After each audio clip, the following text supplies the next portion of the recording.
Supporter of mass liberation and people over property organizing project, and I will be your host for the evening, humbly. Thank you so much for joining us and for giving us your time and energy. If this is not your first time back, welcome back. This is day 2 of a 3-part series. We will be speaking about resegregation and the light rail. This 3-part series happens once a month. It will begin again in October. So if you are new to this and true to this, then please come back in October and join us again. And for those of you again who joined us last time, thank you and welcome back. So please use the chat and share your thoughts, because we'll be looking for your comments and sharing them either aloud or inviting people to look at them as well. So let's continue to build our Zoom community by sharing what part of town you're from, and introduce the Executive Director of Mass Liberation, Miss Lola Levesque. So name your city in your chat, please. Sorry, I had to toggle my mute button and name my at the same time. Thank you, Zoraida. Welcome. Hi, I'm Lola. I am with Mass Liberation Arizona, and we center Black liberation here. And as some of you know, we have been celebrating Black August. Black August is a time of studying, uplifting, and memorializing the stories of Black leaders and thinkers. We remember the freedom fighters who dedicated their lives, and some of them lost their lives, to the struggle for Black liberation. There have been more than 50 years of observance of Black August. And if you haven't heard of Black August, we encourage you to check it out. Check out our website. You can learn about it there at www.masslibaz.org. And in the meantime, maybe share in the chat what you know or have been learning about Black August this year. So last month, we introduced the concept of resegregation, specifically in Phoenix. We just talked about where we're from. So for me, South Phoenix is significant because it's where I grew up. I moved to South Phoenix in 1985. I know I'm dating myself. And it's been my home on and off ever since. The South Phoenix that I grew up in had orange groves, big yards, family-owned businesses, and Black and brown people in it. It sounded like ice cream trucks, lowriders, and kids playing at the public pool. It smelled like cookouts and orange blossoms, and everyone knew exactly where to get the right kind of tamales in time for Christmas. That was the South Phoenix that I knew before I went away to prison. And back then, it really felt to me I truly had access to all of it. But 10 years later, when I was released, it was a completely different story. Gated communities and housing developments and police were where the orange groves once were. And now I can't rent in my old neighborhood because property management companies don't allow felons in it. And now I've come to realize that that's resegregation. That's the reason for all of it. At the end of the video we just watched, Jeff Chang says, resegregation grows out of a lack of care and connection, and that silence over resegregation has led us into this tense present. And then he says, or he asks the question, what might lead us out of it? At Mass Liberation Arizona, we also center Black liberation by lifting up the voices and the wisdom of Black women like Adrienne Marie Brown, who says, we are in an imagination. I often feel I'm trapped inside someone else's imagination, and I must engage my own imagination in order to be free. So with that, Mass Liberation Arizona appreciates everyone who continues to invest the time, effort, and dollars so that we are able to continue to break free from that white imaginary, to dream liberation into our present. And I hope that tonight you get to enjoy the rest of this program, and I thank you for coming.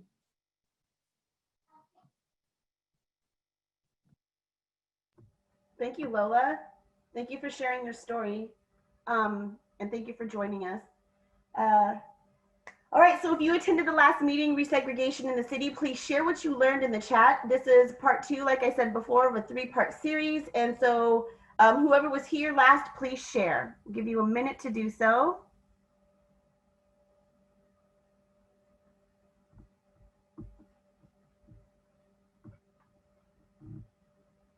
We've also put up some slides to remind you of what we talked about last time.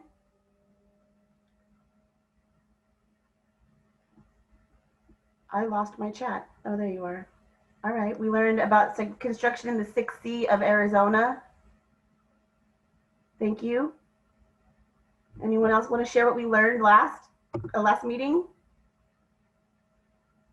We learned of the resegregation of the city. Beautiful. Yeah, this is a bilingual slide too, so if any Spanish speaking folks came on, we got your back. All right. So you all discussed how development centers in this last meeting the first meeting we attended, we talked about how development centers white comfort and white safety by looking at the history of Phoenix's development. So take a look at the slide as a reminder of everything that you discussed. A brief overview is a history of the development in Phoenix led by white comfort, white safety being at the center. We will revisit this journey in October, so don't feel left out. We will have you back and join us again, if you will, in October when we start the series again, this 3-part series again. Another thing that was a highlight of the last meeting was we matched the message on the slide with how whiteness drove development.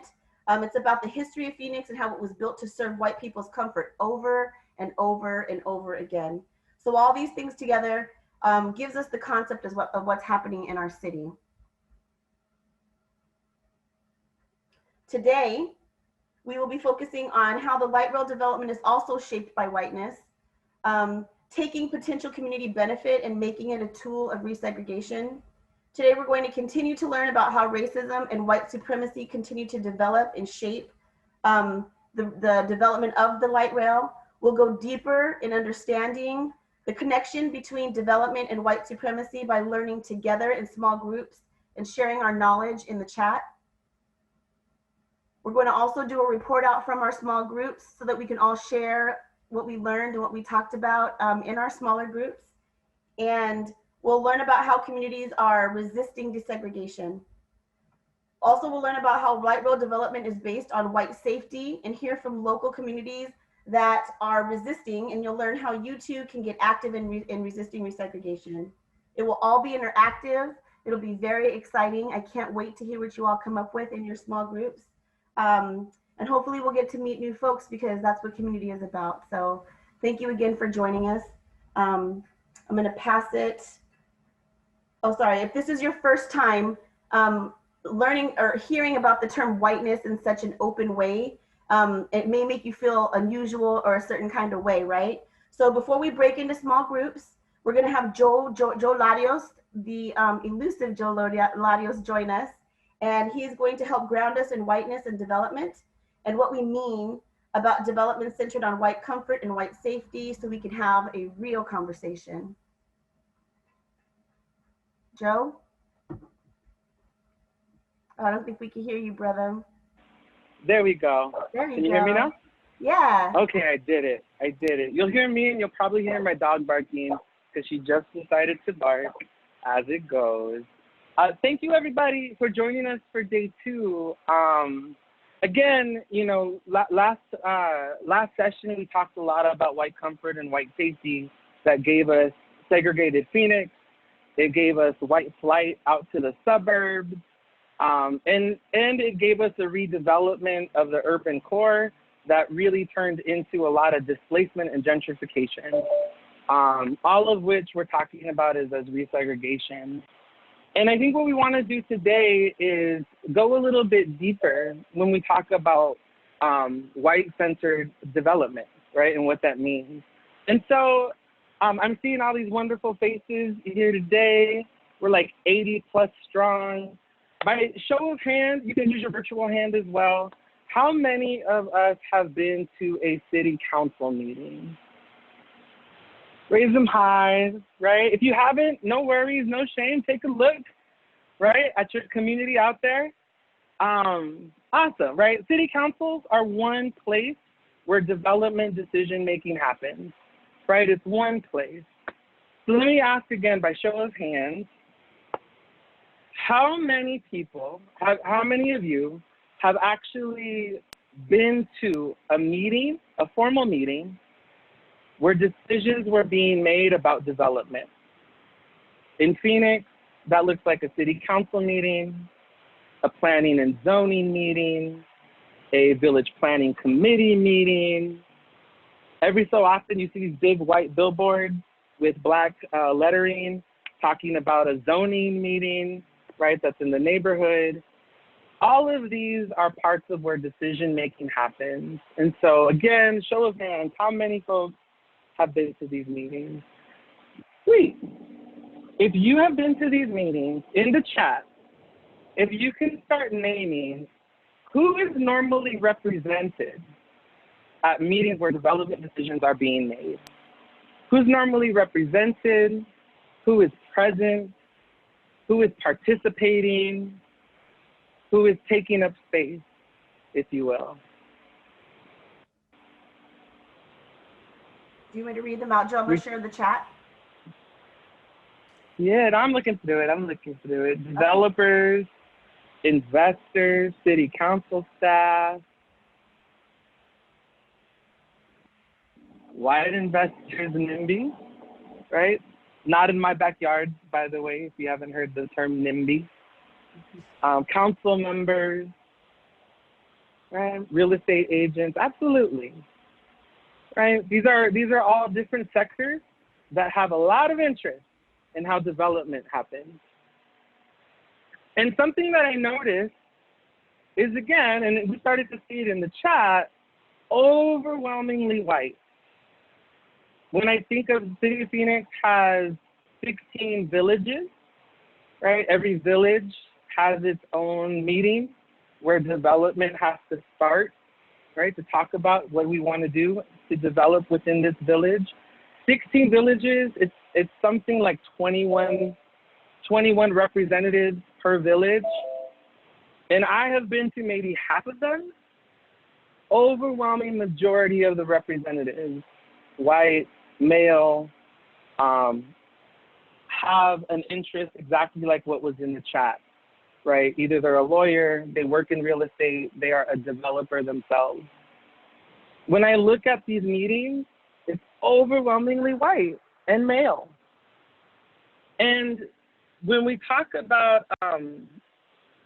when we talk about anti-racist work and about white-dominated space, that is also part of how people of color get invisibilized. And so all those people who raise your hand, right, who have experienced these meetings, right, who have put their body in these meetings, tell me in the chat, how did those meetings make you feel? And what is the culture of that meeting space? So if you've been to one of these meetings, in the chat, tell me, how does it make you feel? And what is the culture like? And if you haven't been to one of these meetings, if you haven't been to, say, a city council meeting, take a look in the chat. This may be why, right? Maybe you've not thought about it that much, but like, if this is how it makes me feel, unwelcome, sick, angry, artificial. What else do we have? Makes me want to punch a wall. That is very true for me. Like a social club, shushed, silent, patriarchal, inaccessible. All of these things are true. All of these things that you're saying resonate with my experience for sure. And if you haven't been to one of these meetings, again, why would you want to go if this is what it feels like, if this is what the experience is? In anti-racist work, right, and this is part of our own lineage as the Black Liberation Organization, as an abolitionist organization. So if you're new to those terms, by all means, come to one of our future meetings at Mass Lib. Let's talk abolition. But when we think about these meetings and how they're structured, we call that the culture of white supremacy. And it's not just Mass Lib, right? We didn't coin that term. This is what anti-racist practitioners have been talking about and writing about, scholarship of people of color, largely queer Black women, quite frankly, naming and talking about the culture of white supremacy and how important it is that we start to identify that, abolish it, right? Make room for something different. And so I want to leave you with that in thinking about this idea, this concept that when people talk about white supremacy and structural racism, whiteness isn't just about the color of your skin, right? That's actually the least interesting part about whiteness and what we have to take on. What we have to really look at is the culture of white supremacy. And so what we're gonna do today is have a little bit of workshop, right? A little bit of learning about what this means, this idea of a culture of white supremacy. And again, this isn't about having a debate about whether or not this exists. If that is why you are here, kindly know that this isn't the meeting for you. This isn't about a debate. This is about people who are interested in learning about anti-racist frameworks, who are interested in learning about intersectional Black feminist frameworks when we're dealing with structural racism. If that is you, and you want to learn more about that and how that shows up in development like light rail, then this is the meeting for you. And we're excited to invite you into these small groups to participate and build our knowledge and our learning. And so the culture of white supremacy, again, there's scholarship. There's, I believe there's like 10 characteristics of the culture of white supremacy that, that at least we have seen as the work I have done. What we're gonna do is we're gonna break up into small groups, and every group is gonna wrestle with 2 characteristics of the culture of white supremacy, right? We're gonna look at 2 characteristics, and then you're gonna hear a story. You're gonna hear some information about a light rail decision. Maybe that light rail decision was about public safety. Some of you have heard about Respect the Ride, right? That was a decision about light rail. We're gonna learn about how characteristics of white supremacy culture help shape that decision. Some of you will be in a decision about last year's budget bill around light rail. What was it called? Proposition 105, right? The yes or no to light rail. Some of you will learn about that and about how the culture of white supremacy played a role there. And some of you will learn about light rail planning. If you don't know, South Central had an entire environmental impact assessment done. And so we'll learn a little bit about that and about how that was also shaped by the culture of white supremacy. And that'll be what we do today, right? To start to build our language and understanding about how does development get centered around white comfort and white safety? How does that happen? And I'll give you a hint, right? Spoiler alert. It happens by the way that these types of meetings make you feel, right? And we just saw a little bit of that in the chat. That's how this happens. All right, so with that, we should be ready to break into small groups. Everyone, you should be receiving, if this is your first time, you'll receive a little prompt that says join your breakout group. And you just click join and you'll jump right into there. Everyone's group will have a facilitator, so don't worry about that. And we'll join each other shortly. See you in a bit. 25 minutes to do our group discussion. So come on, y'all, have a great group discussion. Have a good time in there. We'll see you back here soon. And if you are mindful of it, please decide who can be a presenter for your group, so when we come together, they can report out for all of the beautiful conversations you have. So, all right, here we go. Hey. Thank you. Oh, okay, the join is here now, never.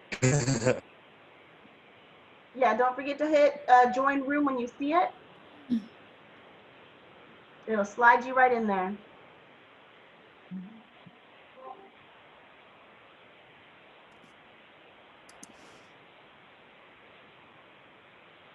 Come on, small group chat.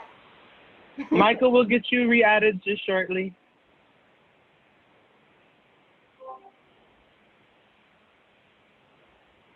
Beautiful. We had a good number of participants today. Yes, yes. So it didn't send me to facilitate. Does that mean I'm off the hook? No, Cassandra. I figured. Nice practice. I'm assuming all the facilitators are going to go last, is what I think. Hi, Michael. Michelle. Michelle Contreras. Michael, you're good. I know. A hard time, Joe. Hey, Joe, what are my characteristics of white supremacy are white comfort and either or? Yeah. Okay. You have the slide, right? I don't have that slide. I have to go let my dog out. He's losing his mind. Give me 1 second. I'm gonna drop the slide show in the chat. Oh, no, I'm not. Sandra, are you? Did you get back? Hmm? It said you didn't accept your the It didn't invitation. give me an invitation. That's so weird. Yeah, I was looking for one. Yeah, I didn't get one either, Ria. What? Okay. Does that mean they're Interesting. by themselves? Doing what? Gemma, I just sent it to you. Gotcha. Sorry, I do see that now. I don't get this. You're waiting on the group. It says you're in there. Okay. Hey, sorry, I had to step out for a minute. My computer crashed, so I think that's why I didn't get assigned to a group. But I was Oh, here. yeah. And I'm back. No problem. Actually, this might be your group, Joe. I don't know. Why is it like? It says you just didn't accept. Well, I don't know what to do. Let me move you somewhere. I'm gonna join. I'm gonna join right now. I'm gonna join this breakout group. Okay. And then move me. I'm gonna join and come back. Okay, Okay. I got it. I just saw it and it didn't send it to me. Okay, and then Jamar, and then Rachel, I'm gonna work on you right now if I find you. Okay, thank you. Yeah. Do you remember where? Wait, Jamar, did you not get yours or are you prepping? I haven't got mine. Okay. Can you join a room like randomly because you're a co-host? Breakout rooms. Wait, You have been assigned. what about now?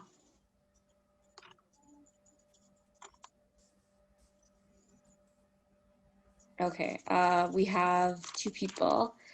Sorry, I'm trying to find you guys. I'm gonna move you to, you were at planning, I'm gonna move you to budget. Rachel, I'm moving you to safety. Let me know if you got the invitation again.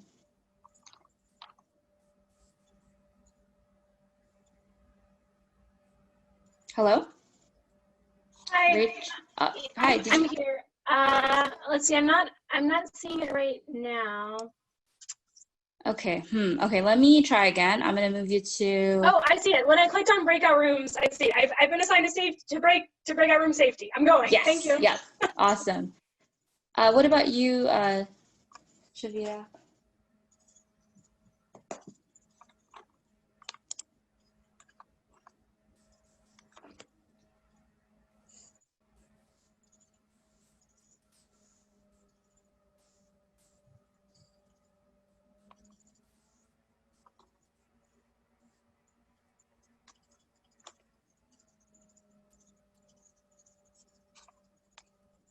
Hello, Shavira? Can you hear me? Sí, Hi. Oh, Zoraida, are you there? sí, aquí estoy. I don't speak Spanish. Oh, Zoraida, are you there? yes. Oh, can you please translate? Because I have to assign her to a breakout room. Let me assign them to Stephanie's, and I'll let Stephanie know. Can you let her know that in Spanish? Am I going to get assigned, Ria, into someone's? Yeah, do you want one or do you want to rest? I'm good either way, girl. Okay, I'll put you in. I'll put you in the Stephanie's, which was originally supposed to be Spanish. Okay. So maybe you can help. Okay, I'm gonna move you there, and can you let her know as well? Sure. We'll text.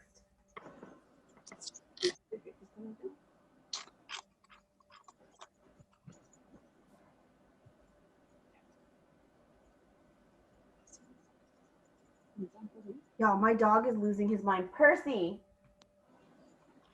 Percy. Oh my gosh. Come here, baby. I'm boarding a dog for my friend, and he is losing his mind today. Come here, dog. Mary, can you hear us? Mary? I think her. Mary, can you unmute and tell us if you can hear us?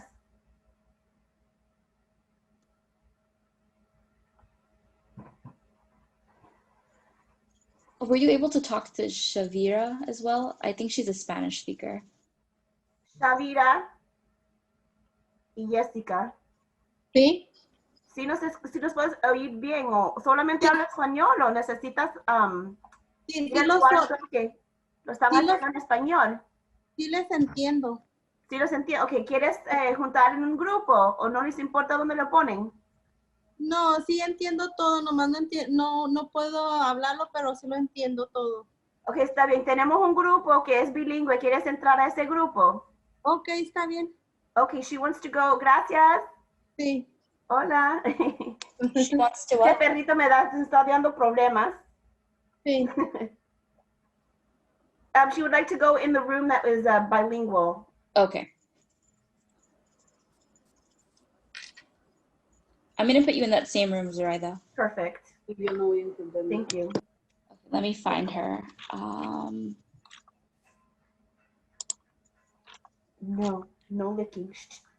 You're gonna go back in your cage. Percy. Wow. Can you let her know that I sent it to her and she should have like a little pop-up now? Okay, Jessica, ahorita viene el clave para entrar a ese cuarto. Okay, tienes que apestar o seleccionar el join group chat. Ajá. ¿Sí lo ves? ¿Sí lo ves? Okay. Sí.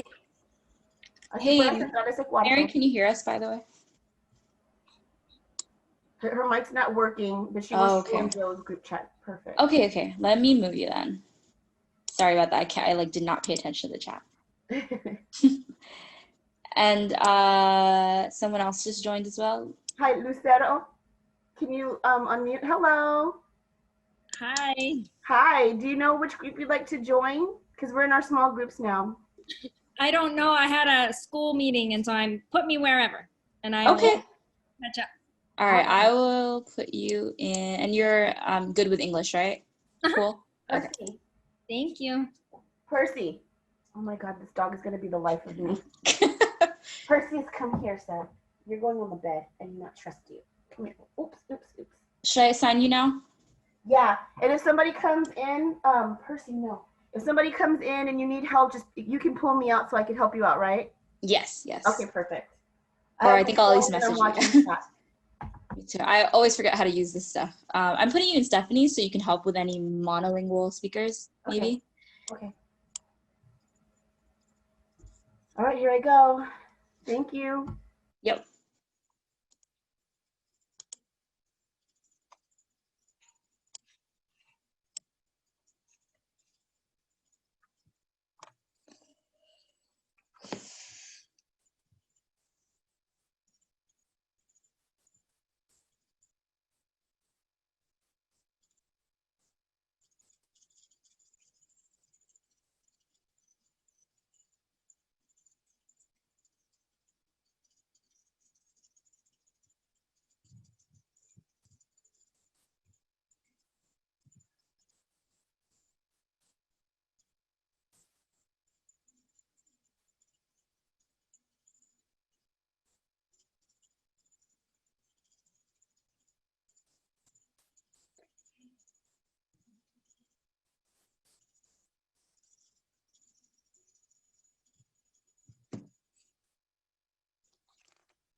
Well, welcome back, everyone.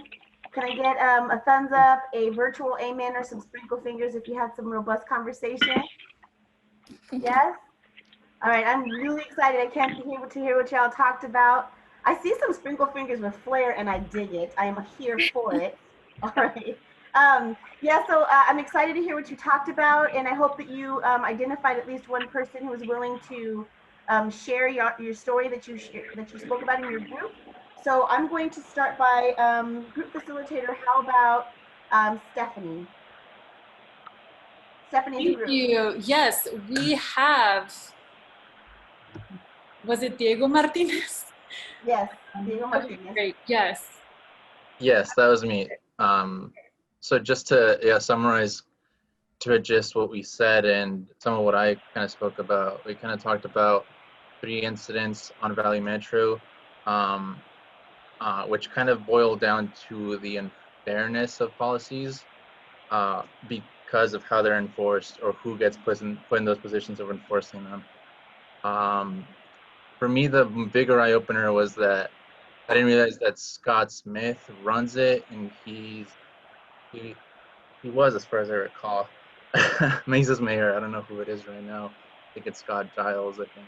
But I met him once in person, and I didn't realize just how much, like, power and influence he does have. But like, people like him kind of err on the side of, I guess, their own safety and caution, and they don't think about the way that their policies enforced do affect the lives of everyday people that are, doing just a simple commute to work or commute to see a family member. But yeah, it boils down to like enforcement of a place that you would think would be inclusive, like Valley Metro. Okay, I'm going to take this mode of transport, but it's not as inclusive as one would hope, unfortunately. Way to rep the team, Diego. Thank you. All right, Team Stephanie and Team Diego representing. All right, let's go with Miss Rosalind and Sean. Mr. Sean, the representative from their group. You want to introduce them, facilitators? Yes, we have Selena from our group. Hey guys, Selena here. So we were talking about the white supremacist culture characteristics of paternalism and right to comfort. Paternalism being like opaque decision-making. Decisions are very comfortably made by power holders for people who do not have power. Impacted people do not get a say. Impacted people may or may not really understand who has power or how decisions are made, but they certainly understand the impacts of those decisions. In right to comfort, this prioritizes the comfort of those with power and scapegoats those who make the powerful people uncomfortable. So we watched a very illustrative 2-minute video by Scott Smith about respect the ride policy that talked a lot about the right and the wrong way of respecting the ride or being on the light rail. There was a lot of conversation about the paid fare zone, which, in terms of comfort, like they tend to be some of the only locations with shade and water, not only producing comfort, but maybe even, being a part of a life or death type situation, but it is not public anymore, right? It is only for fare paying people. So the emphasis in the video is on the comfort of the right of all fare paying people to ride safely and securely, whatever that means. Our gut reactions to the video was this is appalling, disgusting, icky, obviously racialized, obviously classist. There's way too many cops and it's really gross. It's not explicitly racist, but it's obviously coded that way. For example, some of the things that are deemed as not respecting the ride or, unsafe are sleeping on the light rail, having a beverage that is not like locked and secured, from spilling. What else? Like having music too loud. None of these things like necessarily have to do with safety, but are obviously behaviors that are not aligned with the people who are making decisions about what is safe or what is respectful.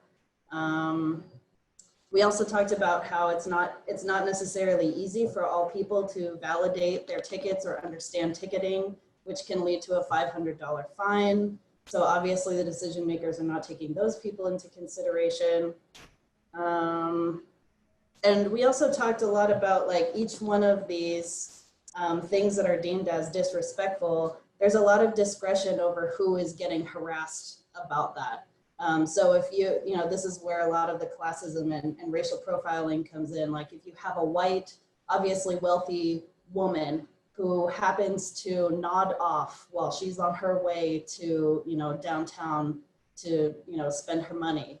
And she's probably not going to get stopped by security, right?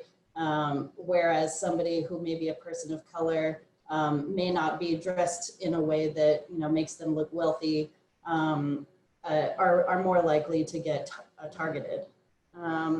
So I think a lot of the right to comfort stuff was in our face, and the paternalism stuff was kind of like behind the scenes. It was very coded, it was very hidden.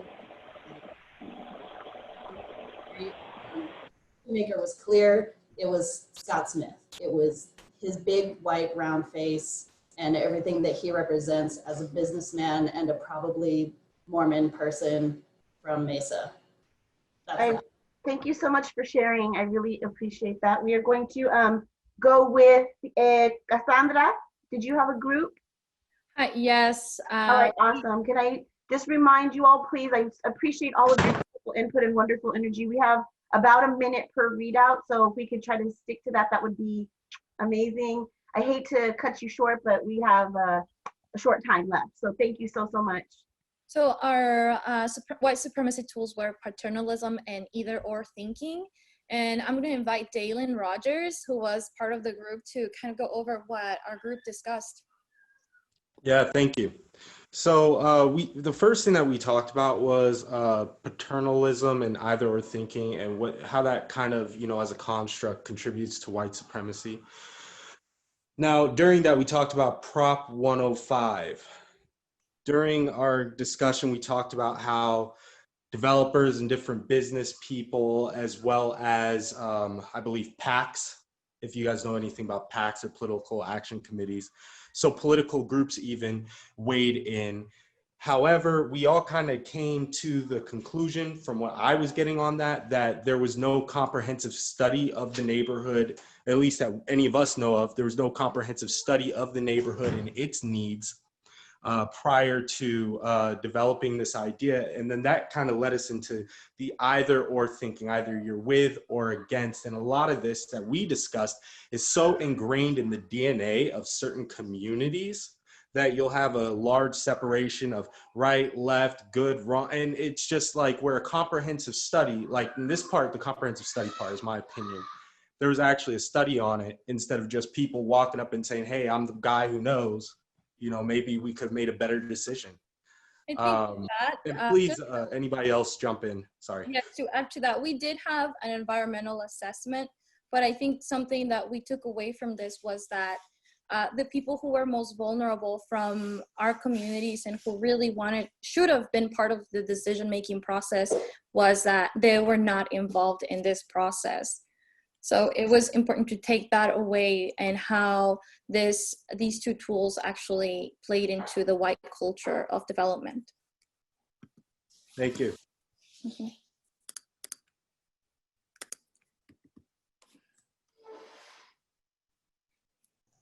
All right, that's from our group, we had either or and white comfort, and Hannah will be reporting back. Thank you. So yeah, for either or thinking and right to comfort, we thought of some ways those are exemplified. Some of those are policing language, policing ways of thinking, forcing people to be obedient and like logical by their definition. White people leaving discussion spaces when they don't get their way. White people asking, can you clarify or tell me what this means, as a way of delaying and stalling conversations. We talked about how schools are steeped in either or thinking. Schooling is only linear. Kids aren't able to make their own decisions. We also talked about the way they deny people the right to be emotional. We had an example where somebody was scolded for using their hands to speak, and felt disempowered by that. We talked about the respect the ride policies that prioritize paid access, gives guards the indiscriminate right to, boot off anybody who they decide is loud or obnoxious or has bad behavior by their own definition.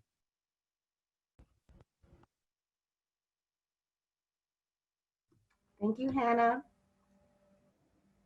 Thank you, Jamar. All right, next group, we're going to have a share back from Joe Larios's group. Hello. Ours was a sense of urgency and quantity over quality, and Nicholas was reporting back.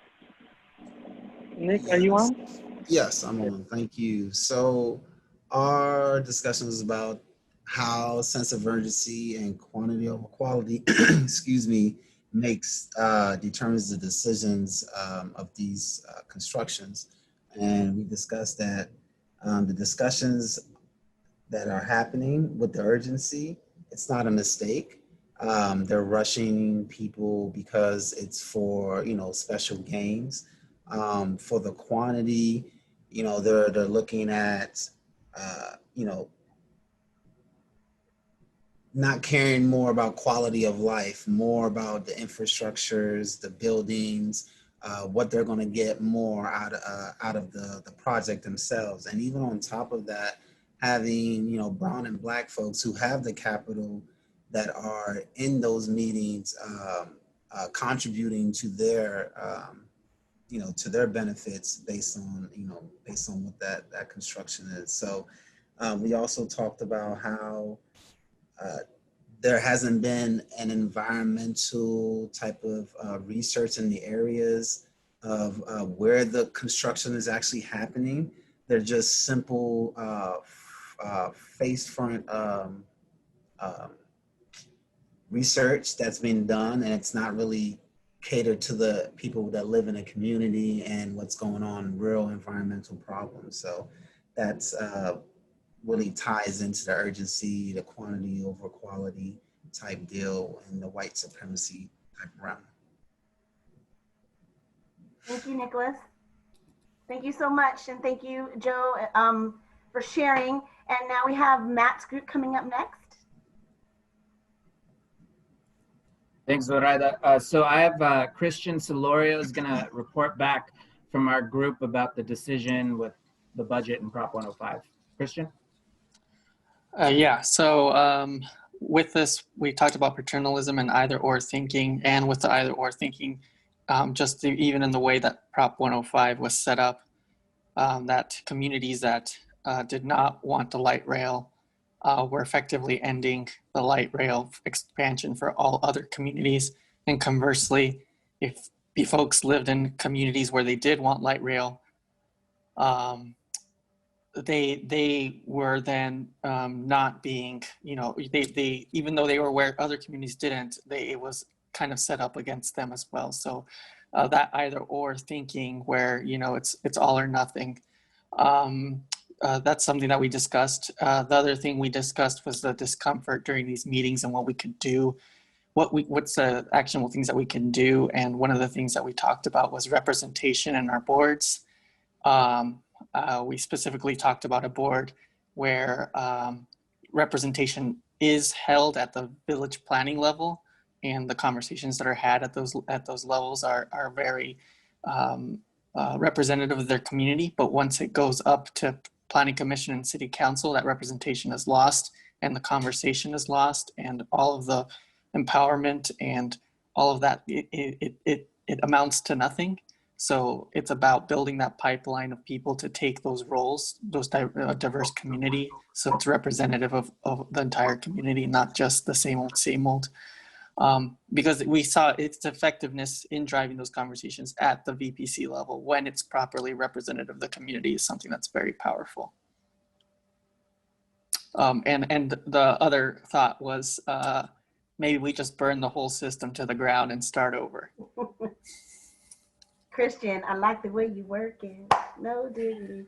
All right, Joe, can we get the, thank you very much for sharing, Christian, and thank you so much, Matt, for your group's beautiful conversation. Joe, you're on, buddy. Is Joe Ladio still here? Sorry about that. I had an extra mute button. You know, this is a picture that we took of a number of folks who were like, how would you like city council meetings to feel? And put your bodies together to make a picture of what you would like it to feel like. And so that's what that picture is. And so, you know, we learned a lot about like what maintains white space, right, and the culture of white supremacy. And now what we're gonna do is we're gonna hear from some organizers who are dreaming our future, right, and trying to figure out a world where we're not dominated by white space and white supremacy culture, even on light rail. And so we are calling this in alignment with Black August, some resistance efforts. And so with that, I want to pass it over to Stephanie. Yes, thank you so much. With Transport Pueblo. Yes, hi, my name is Stephanie, she, her, and I'm the Media and Culture Shift Coordinator with Trans Queer Pueblo. Thank you so much for the rich discussion that we all have been having. And I want to root our conversation in a story. If you're in my breakout session about Respect the Ride, you've heard this story already. But the story is about Naomi Ramirez Rosales, who is a 34-year-old trans woman, originally from Mexico, has been in this country since she was 5 and is living undocumented. And back in November 2019, actually, no, it was July of 2019. It was a 105-degree day. She's walking home around downtown. She runs into an old friend, and she decides to accompany that friend to the light rail, right? They get some iced teas, they're on the platform, they're drinking their iced teas together, and she doesn't have the intention of getting on the actual light rail car, right? This is on Central Avenue and McDowell. She just wants to wait there until her friend gets in the car and goes, right? So she can keep on going home. But at that moment, a Valley Metro security guard comes and asks her if she has a ticket. She says, nah, actually, I don't have a ticket. I'm not planning on getting on the train. You know what? I'll leave right now. And he said, no, you're not leaving.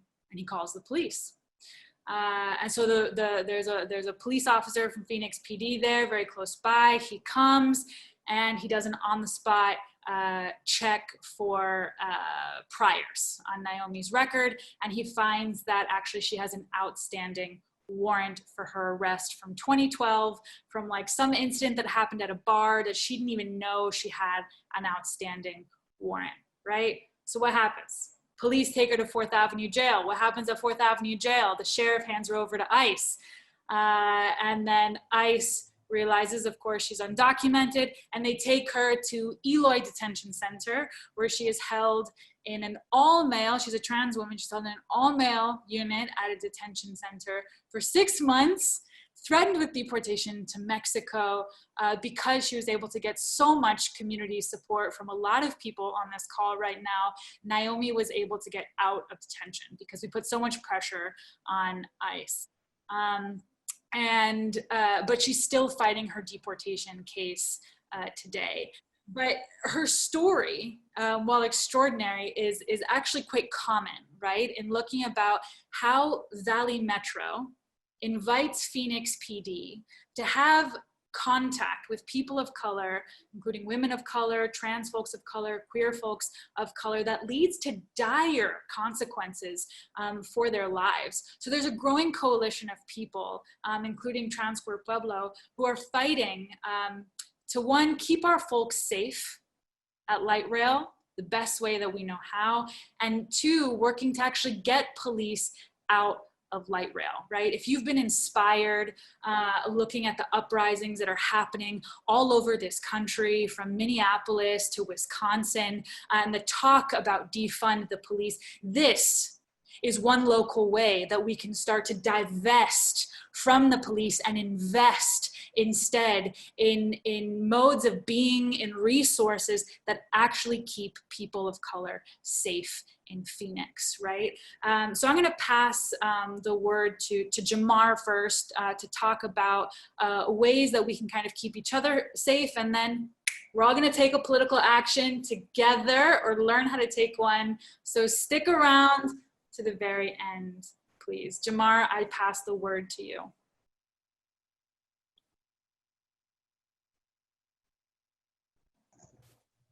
Oh, look at that. I got a little slide there for me. Cool. Stephanie, are you also doing translation for me? Do I need to be slow for that? I don't think there's anyone, I don't think there's monolingual Spanish speakers. ¿Hay alguien aquí en la llamada que solamente habla español que requiere interpretación en este momento? Levanta la mano si sí, para que... I actually can't even see all the pictures of all the people. I don't know how to see all the pictures. I'm scanning through right now. I don't see any. Okay. I think you're good to just, yeah, go and. Oh, yeah. cool. Yeah. All right. So when we talk about defunding the police, right? And that's obviously a national call that's gaining a lot of traction, but we are actually talking about creating a world for ourselves where police and prisons and jails and other detention centers are obsolete, right? And we cannot create that world where these systems are obsolete, where these carceral systems still aren't preying upon our bodies like they are now, if these systems are soaking up all of our money. As a state, we spend over $1 billion caging people, and as a city, particularly the city of Phoenix, we spend over $700 million funding the beginning of the web that catches people up and puts them into carceral systems. So our calls to defund the police and our calls for abolition are calls that are better to be said, our calls to frame our future, our calls to build healthy and safe communities for each other, our calls from the future, from our children, from the people that will come to the space after us. In doing that, in creating that future, we can end our reliance on these carceral systems. Us as individuals, sometimes we, as a default, rely on these carceral systems, right? Without thinking twice about what we're doing or why we're doing it. If we start questioning our reliance on these carceral systems, we can start making small, maybe big, direct decisions to interrupt these systems of incarceration and to interrupt these reactions that we often take for granted from putting people in cages, from getting people systems involved. We can interrupt that by taking these small steps or even big steps in some cases and making these decisions. So I wanted to go over with y'all 4 small steps to keep each other safe. Valley Metro participates in carceral systems by using security guards on the light rail and on the light rail platforms, as we saw from some of our materials earlier tonight, by coordinating place-based policing, by helping to organize raids at platform stations or even regular patrols at bus stations, and not protecting community members who seek shelter at transit stops and get harassed by local police. Valley Metro does not have to help these systems of incarceration. They can interrupt and stop these systems of incarceration, but through their use of security guards, they choose not to. And there's a reason for that. The reasons we talked about earlier today. Valley Metro uses their security fare checks and sweeps to check for passes and remove people who don't have a fare from stations and light rail cars, like a lot of us mentioned earlier tonight. They may also involve local police to ticket and or arrest people, like the story we heard with Naomi who got arrested and carcerally involved because of just standing on a light rail platform. Valley Metro Security and sometimes community also call police on people who may just be resting at a public transit station or seeking shelter or just waiting. These are ground level systems of incarceration and financially predatory practices that lead people to potential fines and fees from tickets. They lead people to being jailed for either status crimes or outstanding warrants for petty offenses. Detention for any length of time can detrimentally impact someone's day, causing other financial harm that could impact someone's life. We can try to interrupt these practices like I spoke of. We can try to de-escalate these interactions as community members who support each other, or we can defend ourselves from further carceral punishment by participating in one of these 4 steps. When riding the light rail, if you can, buy an extra pass. Sometimes when if you're able, sometimes when I ride the light rail, I buy a small extra pass. Sometimes I activate it, sometimes I don't, but I have that pass on hand in case I see someone being harassed by security or I see someone being harassed at a fair sweep. I can interrupt that interaction and I can say, here's an extra pass for this person. You know, please leave them alone. They got a pass now. They don't need you to be messing with them. If you're able, when you buy an extra pass, make sure you keep an eye out for people who are unable to present a ticket, and go over to them and choose your level of interaction, whatever you feel comfortable with when providing that person that pass. Number 2, observe interactions with police and Valley Metro Security. Film if appropriate. Sometimes just your mere presence near an interaction with security or an interaction with police can de-escalate a situation. You know, sometimes security and police act differently when confronted by an individual and when knowing someone is watching. I've seen police sometimes just completely walk away from someone because I was there.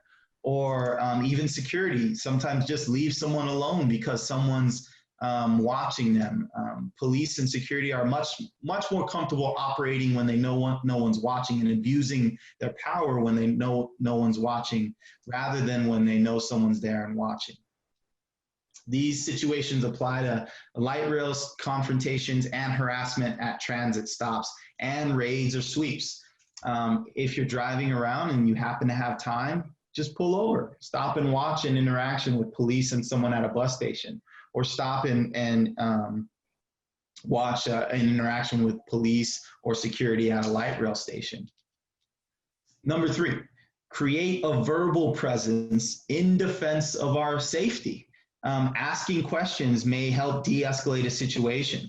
Force is sometimes escalated in the form of an arrest or yelling or threats or security threatening to call police. When you see that force being escalated, interjection or maintaining a verbal presence can help, like standing nearby and saying, hey, is that really necessary? Or I can help that person, please leave them alone. Or that person, I've watched them sit here quietly, they're not bothering anyone, please leave them alone. Or saying, hey, you're bothering this person for no reason, they really have a right to be upset if they are right now, please leave them alone. That is a method to de-escalate force. You may be literally saving someone's life. We live in one of the most unforgiving carceral states in the nation. When you get a felony on your record, which is very easy to do in our state, it never goes away. So these methods might seem inconvenient or might make you uncomfortable, but they literally can save a person from the negative collateral consequences of a felony and even from being in a cage. Number 4, film or record police interaction or Valley Metro Security. Police and Valley Metro Security may lie about an individual's actions to justify their abuse, threats, or even physical violence. These lies can lead to an individual receiving misdemeanor or even felony charges. These charges have heavy irreversible consequences. Your observations or your media evidence could save someone from a criminal conviction that could be devastating to someone's life. You know, when recording, please ask that person if they want you to record. You know, make sure you have consent in scenarios where you might not have consent to record that person. It's important to get their name and information on a recording if the situation is okay to do that, because you're going to want to find that person later. And like I said, you know, a perfect example of this is a police officer using force on someone, beating someone up, and then having to say that that someone assaulted them or resisted arrest. Now that person's looking at a felony, and they're going to need your video or your your eyewitness testimony to save them from having a felony on their record. There is a warning for doing any of this. Sometimes police like to retaliate. If you're not comfortable with police retaliation or feel it might occur, reduce your interaction for your own safety. Take a couple steps back, stop having a verbal presence. Retaliation could be in many forms. It could be in threats or actual arrest. If you have an idea, any of these options of how you can commit to our efforts to saving someone's life, to disrupting their interaction with our carceral systems, just throw it in the chat. Anything that you think you can do. This is a commitment to keep us safe. It's a commitment to protect our people, and it's a commitment to the future. It's a commitment to building a future where police, prisons, and cages are obsolete, and we don't have to rely on these systems of violence in the name of our safety.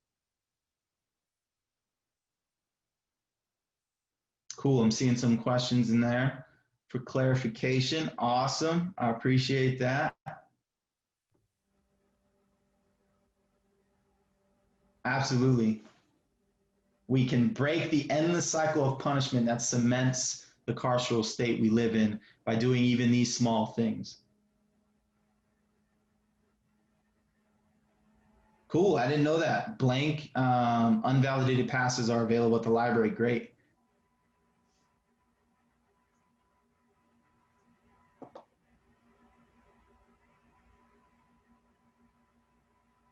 Cool, just leaving some space for anyone to put a commitment in there to do any one of those things. If you have time, if you're on the light rail, driving past the bus stop, or even sending your family members, if you buy passes for any family members that you take care of or you have the custody of, send them with an extra pass. Teach them how to provide a ticket to someone when they need it. I sometimes will buy a year pass, and I never hold on to it for very long because I usually run into someone that needs it, and I just give it away. But obviously, everyone can't do that. So do what you can afford, and that's great. Cool. Thank you, Patricia.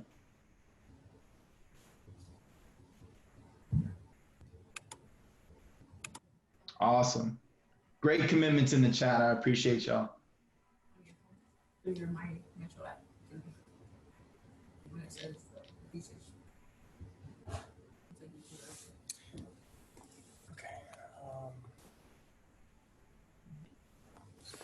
So everyone here. All righty. Stephanie, you ready? Yes, I am ready. So now has come the action part of our meeting. I'm really excited. So we're going to be mobilizing folks who are making calls to 2 people who have the power to get police out of light rail. First is Phoenix City Mayor Kate Gallego, not just because she's the mayor, but also because she sits on the board of Valley Metro. Yeah, now we see how it's all working, right? So what I'm gonna do now is I'm gonna make a call to Mayor Kate Gallego based on the script. Can you all hear that? Someone, I think. Normal business hours are Monday through Friday, 8 a.m. to 5 p.m. So I'm just gonna leave If a you're visiting our message office during because normal business hours, you can leave a and reach message. this That's message, okay.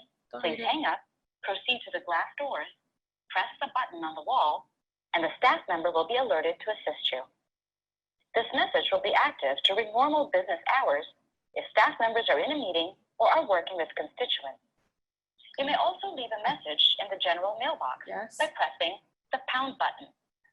To repeat this message, I'm gonna press please pound now. press 0. Hi, Mayor Gallego. My name is Stephanie, and I'm a Phoenix resident. I'm calling because I'm really concerned about Phoenix PD's presence on Valley Metro Light Rail and buses, right? We know, you know, that Phoenix PD is the deadliest police force in the entire country. And they make light rail unsafe for people of color and for migrants, right? And for minor infractions, like not having a ticket, our community members have been harassed, arrested, imprisoned, thrown in ICE detention, and almost deported. And when we get fines and punished for not being able to afford a ticket, Valley Metro sinks us even further into cycles of poverty. I believe that public transportation is a right. And I invite you to imagine with me a Phoenix where everyone can feel safe on light rail. I demand that the mayor ask Valley Metro to end its security agreements with Phoenix PD, and beyond that, to work with Black and Brown community to create an alternative safety plan. Thank you so much for your time. So that's how it goes. How did I do, y'all? Did I do okay? No, you Yeah, sound did it. That was live, that was a real call.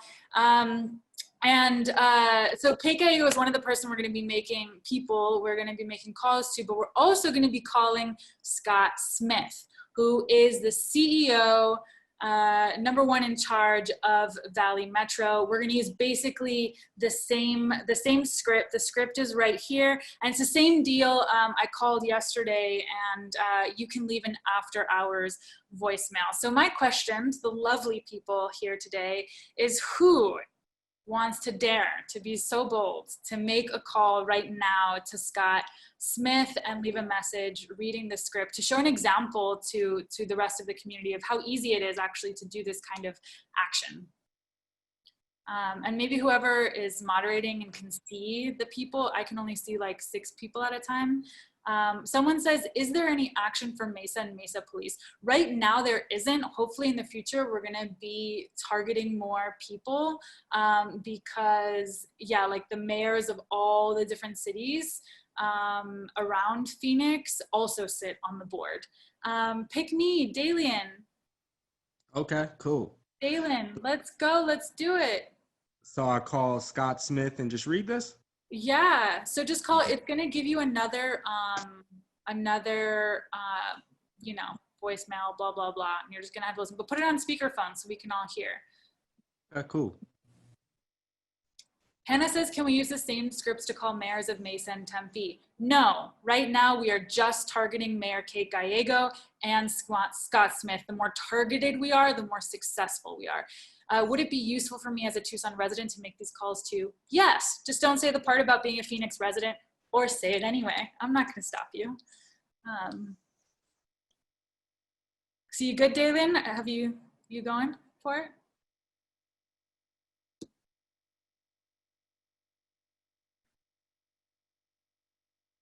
I can't hear anything and I can't see anything.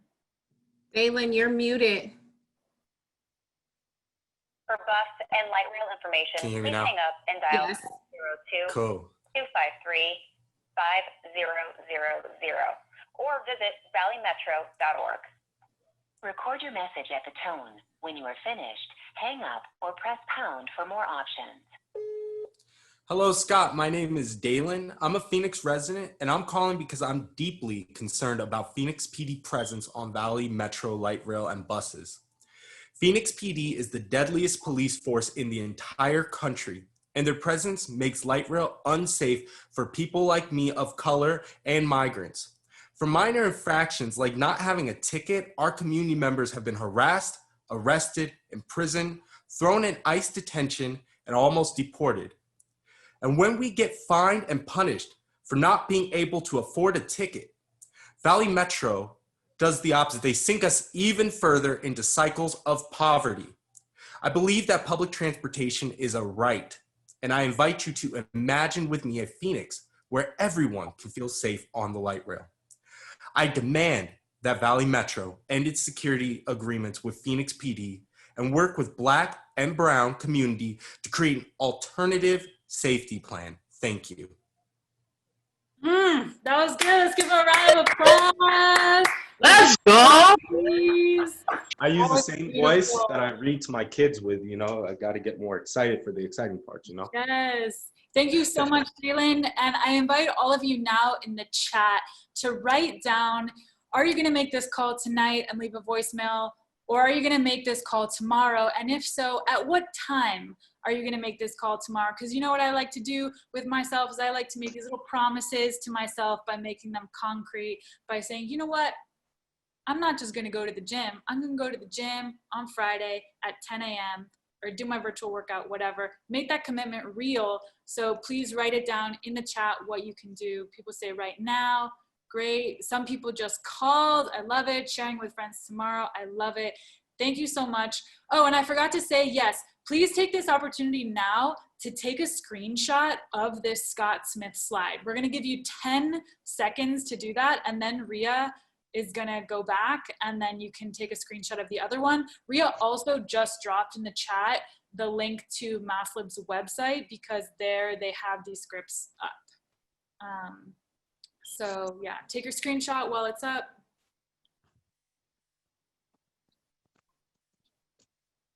And yeah, that is my piece. Thank you all so much. And I pass the voice back to Joe.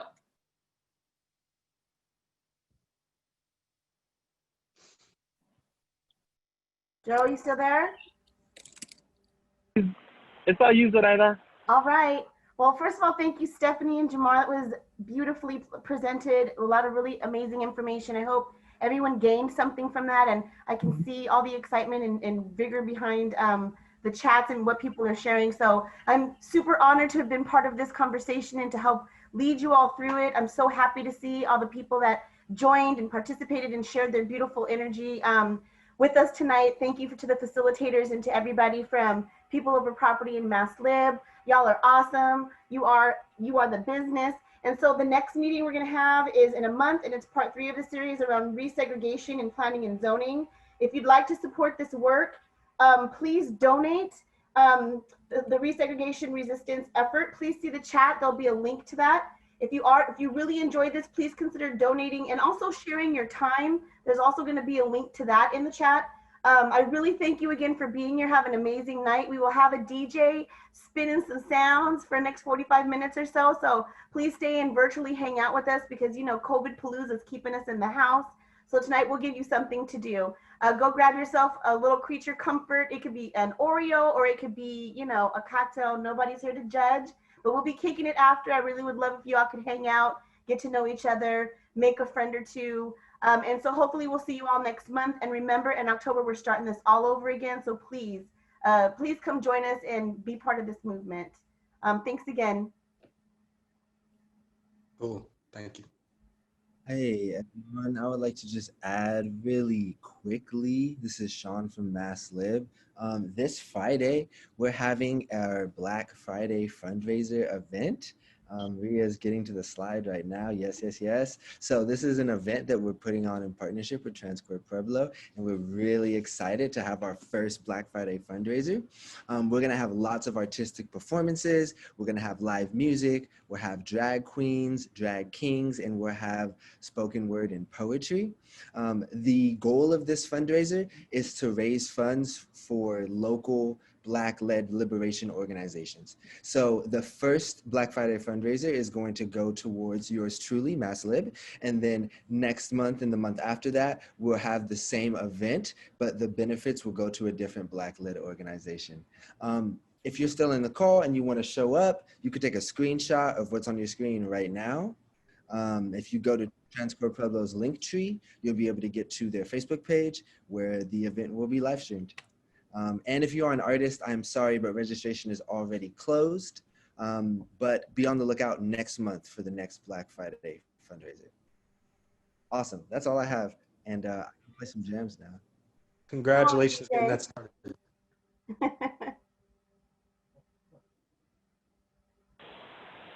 And we ended on time, 8:01. Congratulations, Math team.